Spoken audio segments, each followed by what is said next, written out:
গাজীপুরের শ্রীপুর উপজেলার নয়নপুর এলাকায় কারখানার আটতলা ভবনের ছাদ থেকে পড়ে এক শ্রমিকের মৃত্যু হয়েছে।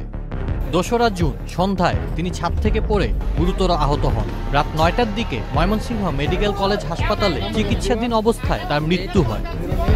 ৩রা জুন সকালে ওই কারখানা ঘেরাও করে ভাঙচুরের চেষ্টা করেন শ্রমিকেরা। তাদের অভিযোগ, নিহত জাকির হোসেন কারখানা থেকে ছুটি চাওয়ায় তার সঙ্গে দুর্ব্যবহার করা হয়েছিল। পরে তিনি কারখানার ছাদ থেকে লাফিয়ে আত্মহত্যা করেন।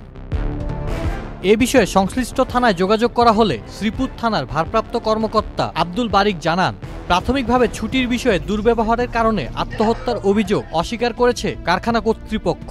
তবুও ছুটি না পাওয়ায় আত্মহত্যার বিষয়টি তদন্ত করা হচ্ছে।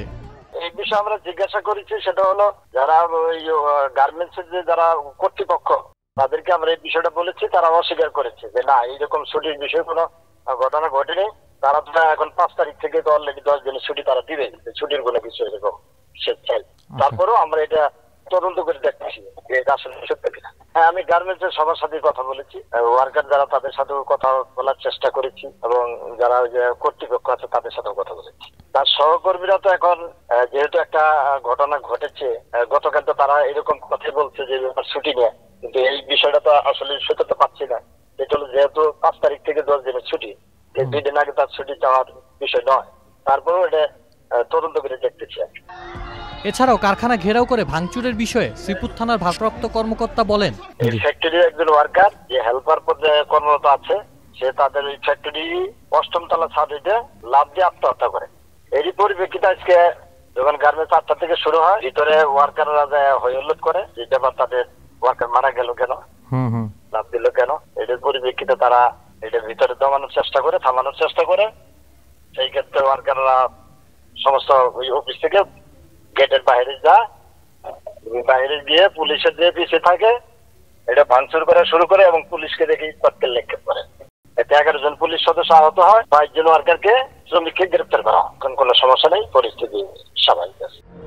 নিহত জাকির হোসেন নেত্রকোনার বারহাট্টা উপজেলার বাদেচিরাম গ্রামের মুক্তার উদ্দিনের ছেলে।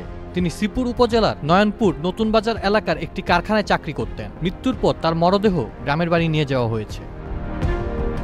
আউসাফুল ইসলাম আকিফ, চ্যানেল আই। ওয়ালটন আবারও মিলিয়নিয়ার অফারে ওয়ালটন ফ্রিজ কিনে আপনিও হয়ে যেতে পারেন মিলিয়নিয়ার।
Number 101 808 80 28